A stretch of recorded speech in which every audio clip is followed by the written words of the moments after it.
And I believe that the organization itself is using black people to advance a Marxist agenda, and the corporations, the schools, the churches, the people that have gotten behind Black Lives Matter, the organization, they think they're helping black people. They think they're showing support for black people, but actually it's the opposite.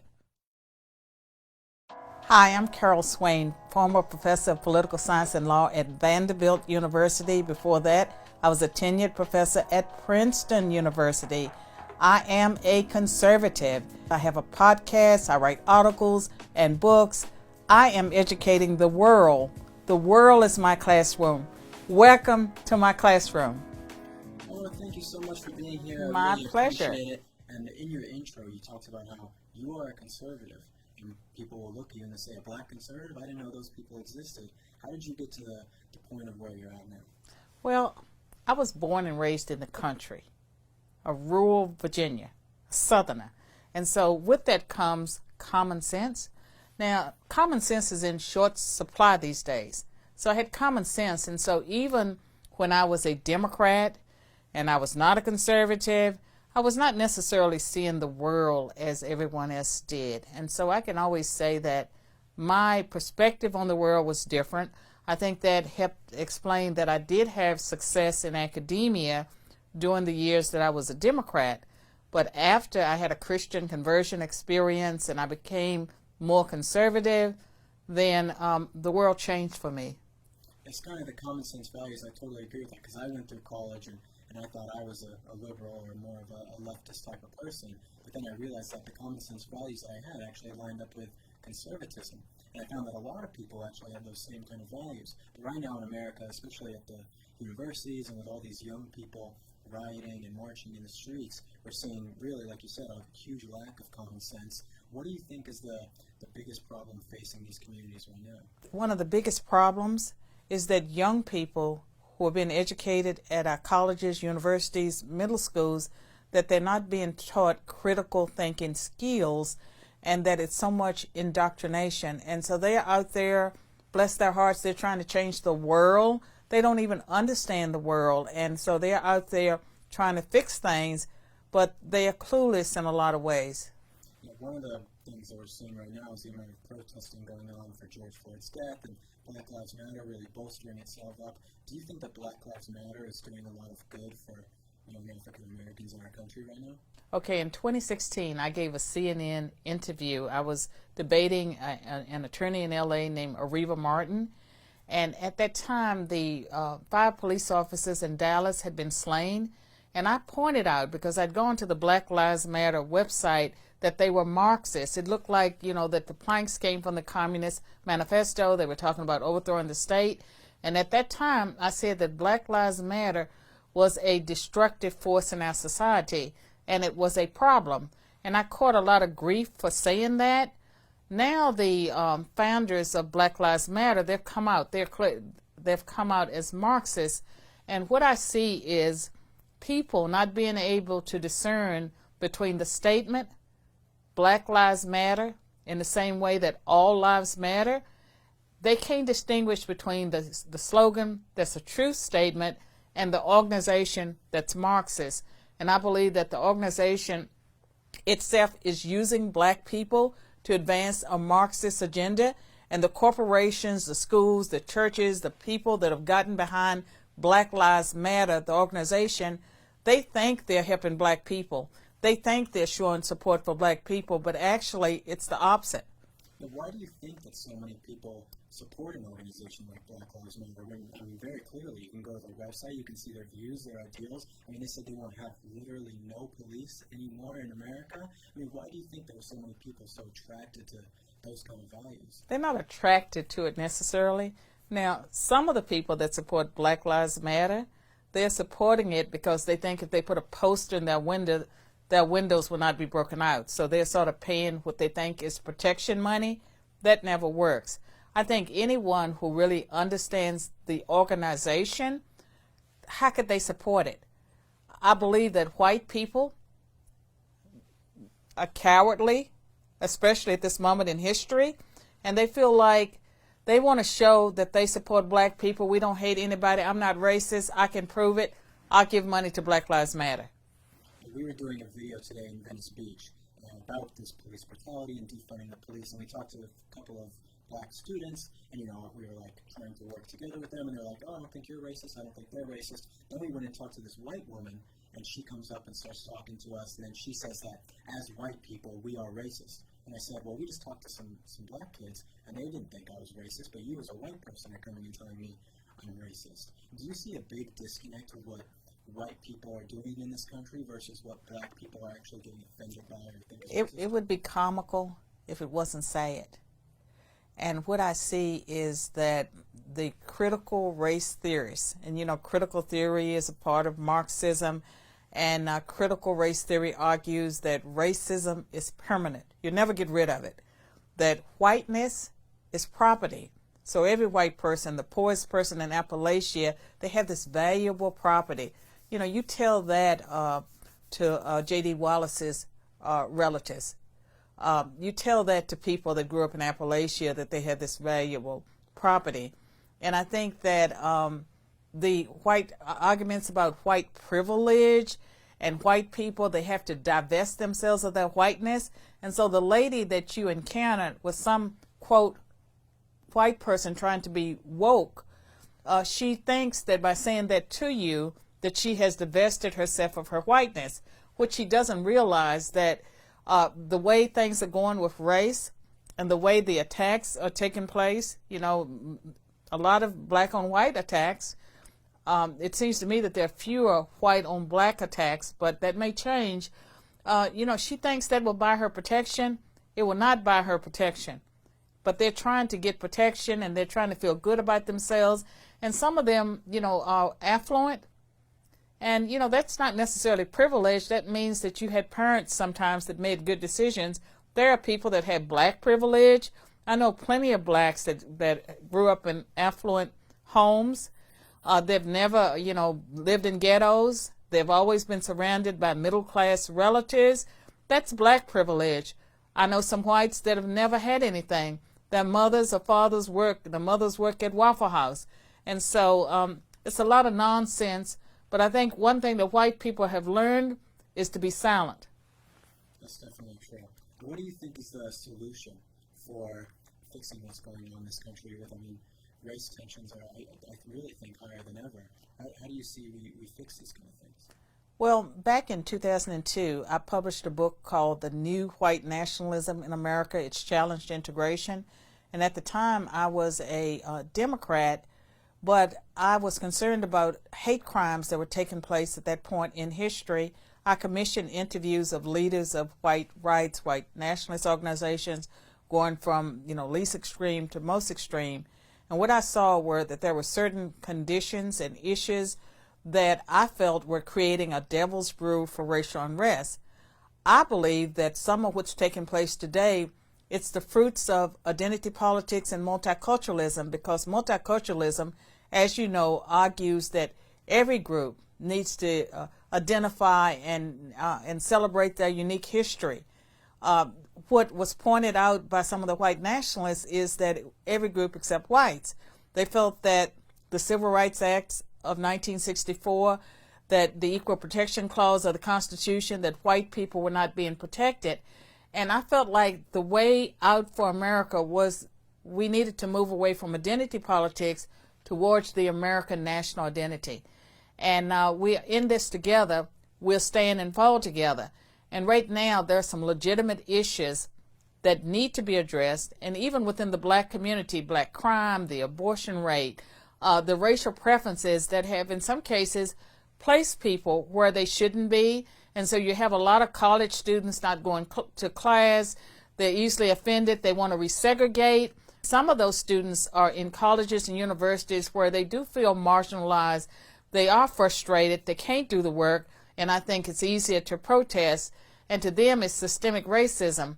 And I would say to systemic racism, I was born in 1954. That was the year of the Brown versus Board of Education case. There was segregated schools then. That was systemic racism. In 1964, we passed the Civil Rights Act that opened up accommodations, ended all kinds of discrimination in employment, accommodations. It opened up all It opened up many opportunities for blacks.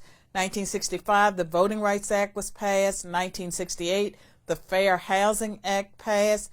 We had moved towards a colorblind society, but immediately, and this came from white elites, we got race-based affirmative action, and at that same time, women were added too. So we got affirmative action. It included women from the very beginning. By 1971, there were 5 groups that were added to affirmative action. And so it was never really exclusively about blacks, but there were people that clearly benefited, and the more middle class you were, the more you benefited as a minority. And when I look at America, I see for more than 60 years, people have been aggressively trying to erase the past and present effects of discrimination. Slavery, Jim Crow racism, acts of the federal government that were discriminatory. People have worked, trillions of dollars have been spent, and yet we hear that racism is worse than it's ever been.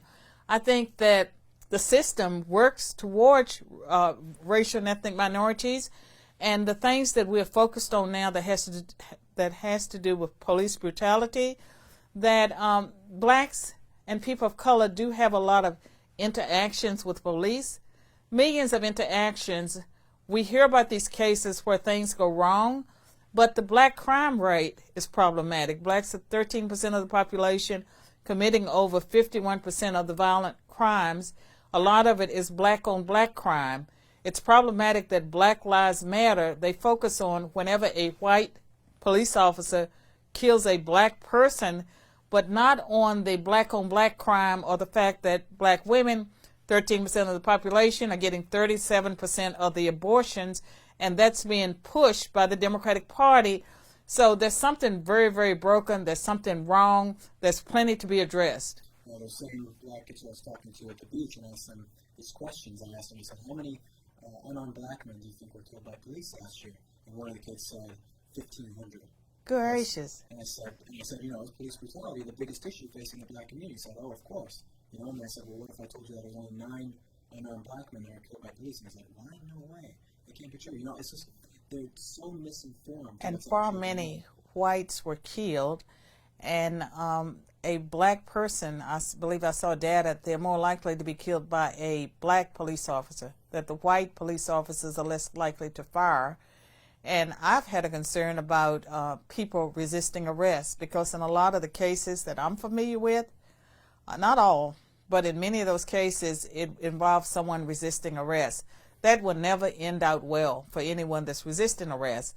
And I think that we're reaching a point, like with this movement, they want it so that unless a person voluntarily says, yes, Mr. Policeman, I'll get in the back of your car and I'll ride downtown, the police officer will not be able to use any kind of force to get anyone into the car.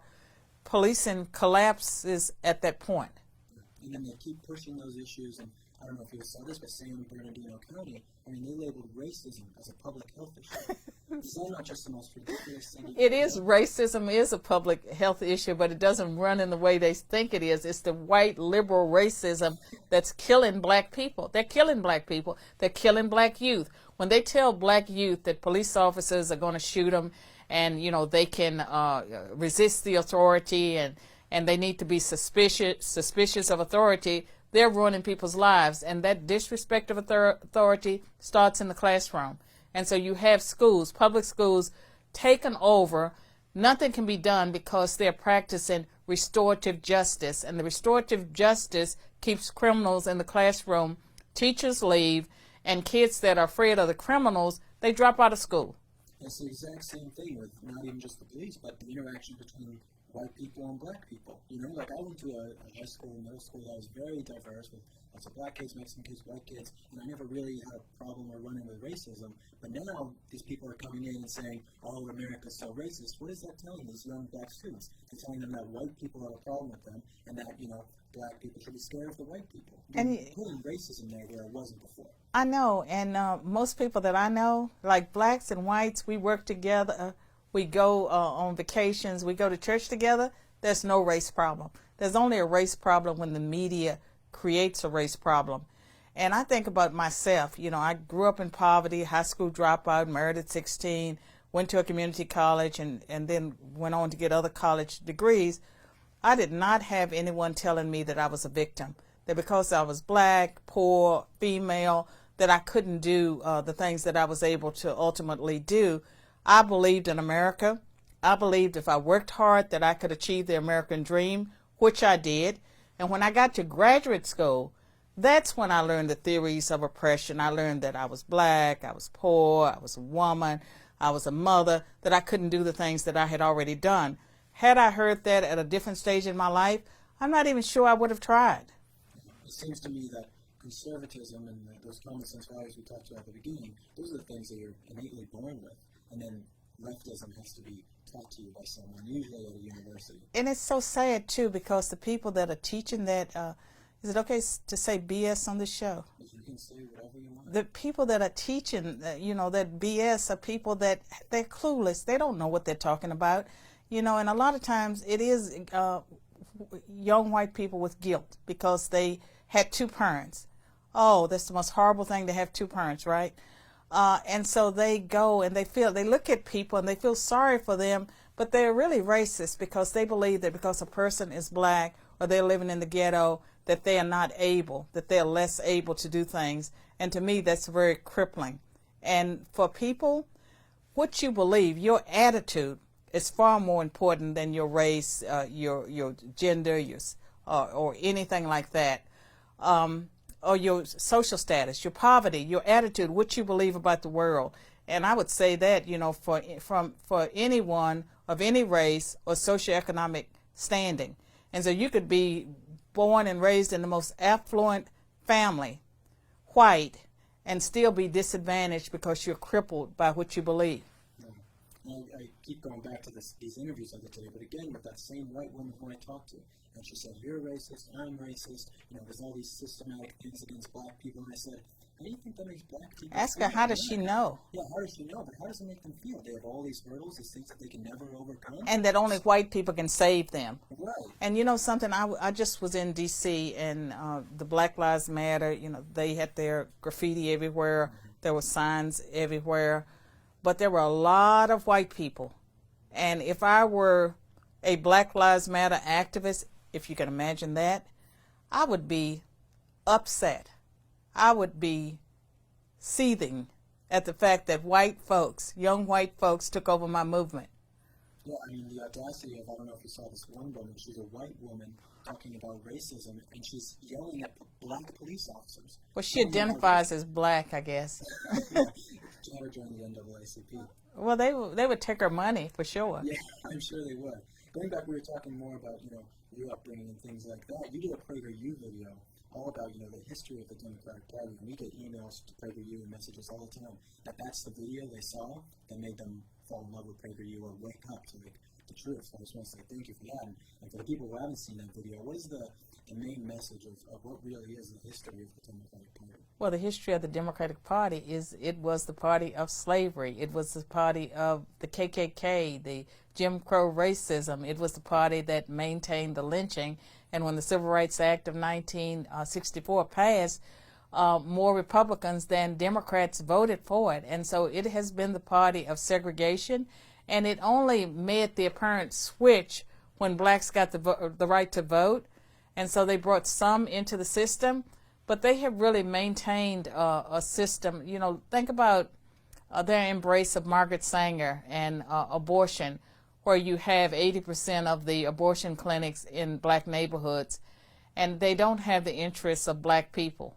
And people always say the number one argument on that video is always that the party's switched, Republicans are... They have to believe that, and I can tell you, I was born and raised in Virginia, and Virginia was the state that had massive resistance to integration. In fact, even though I was born in 1954 and started school in 1960, it was 1968 before we integrated in Virginia. Prince Edward County, Virginia, closed down their school system rather than to integrate. And the Byrd machine, that was a political machine, they fought integration. And in 1969, the state elected its first Republican governor, Linwood Holton. And the first thing that Linwood Holton did after he was inaugurated was take his small children by the hand, walk them to a public school in Richmond that was predominantly black, and enrolled his two children. And he was the one that started appointing blacks in Virginia. And so Virginia, they have a governor now, Northam. He's the guy that appeared in blackface. You know, there's pictures of him appearing in blackface. But the Democratic Party has not changed a whole lot. And I'm a Virginian, I love my state, but at the same time, my state has not been very good when it comes to race. And for the most part, they've elected Democrats. In stark contrast to that, though, you talked about the Republican Party as well, being basically the anti-slavery party started. Yes, but the video that I really want people to watch, and that does not have as many views as my PragerU videos on the Republican Party, the Democratic Party, and the Big Switch, is the one about the 3/5 clause. And I don't know if you were taught this in school, but you hear well-educated people saying that at the time the Constitution was ratified, blacks were considered 3/5 a person, 3/5 a man. That is not true. Have you heard that? Yes. You knew better, right? Well, I didn't then. I watched the video, I know I did. Well, I'm urging everyone to watch that video because that's not what the debate was about. It was not about whether or not blacks were 3/5 human. The South wanted to count all of their 600,000 blacks because they would get more seats in Congress. And so it was really the anti-slavery North that wanted the 3/5 clause. They wanted it because they did not want the South to get all those extra representatives in Congress. Had they gotten those representatives, slavery would have lasted longer. So it's the opposite of what people believe. Yeah. And usually, I mean, when you look back at U.S. history and the things that I've learned now versus what I was taught in school, I mean, I was forced to read the Howard Zinn novels, People's History of America, back when I was going through high school. And people are still pushing that. And the most dangerous thing out there now is the 1619 Project with Nicole Hannah-Jones. She works for the New York Times, and she's really a big reparations advocate. And they keep, going back to reparations and saying that things are worse than ever for black people. Nothing's changed and all this systemic racism. And again, I was born into systemic racism. I knew systemic racism. What we have now is not systemic racism against people of color. I think there's more racism against white people at this moment, particularly white men and white boys. And I think there's a lot of shaming. And the woman that you encountered, this is someone who is ashamed of her race. And I don't know how many times she might have been down on her knees begging for forgiveness.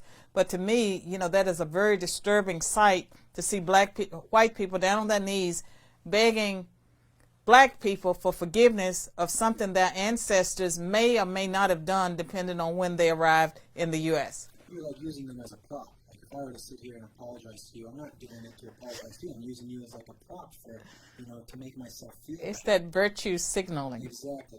Yeah. Going back to me reading the Howard Zinn novels and stuff, and you as a professor at university for a long time, different universities, do you think that young people right now are taught to hate America? They are. This country's falling apart? They are. And I mean, you cannot sustain a nation with people that are not proud of their country.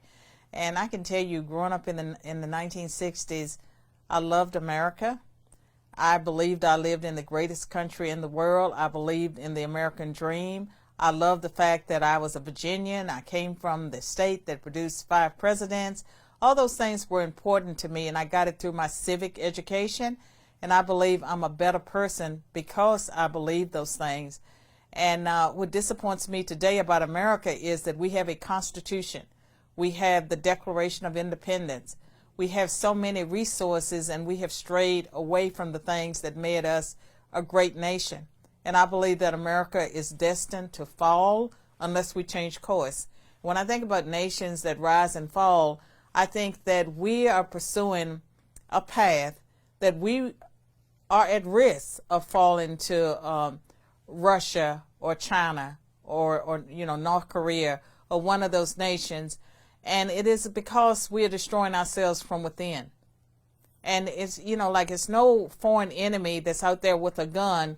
We are destroying ourselves using all the hype around the coronavirus and the hype around racism that we stir up through the media. We take everything, we racialize it. And the people that are doing this, a lot of them are Marxists. They want communism. They're working for China. And to me, it's very disturbing what's taking place right before our eyes. Not everyone can see it. And I'm glad that you're a young person, you can see it. The people that watch your show, they can see it. There are young people that are, quote, woke. We need everyone, all hands on deck. What would you say to close this off? If you had to give a piece of advice to young black people in America, what would you tell them? Don't trust what you've been told over the decades, what you're being told in school right now in most cases. I think that they need to dig in deep and get their own information and not just parrot what other people say, because I find this is for white people too, that a lot of young people will come to college, they've solved all the big issues of the day. Like they can spout off the politically correct answer to every issue, and it's stuff that they're memorized, that they have been indoctrinated even in middle school. That's not truth, that they're being manipulated. They should never want to be educated in an environment where they only get one side. They should want to allow other people to speak. They should not be shutting down free speech. And I say to conservative youth as well as liberal youth, get both sides. Sometimes there are three sides. There's more than two sides, but make sure you're not just listening to one set of voices. You're not being educated. You're not being challenged. You'll never find truth that way. Thank you so much for joining us.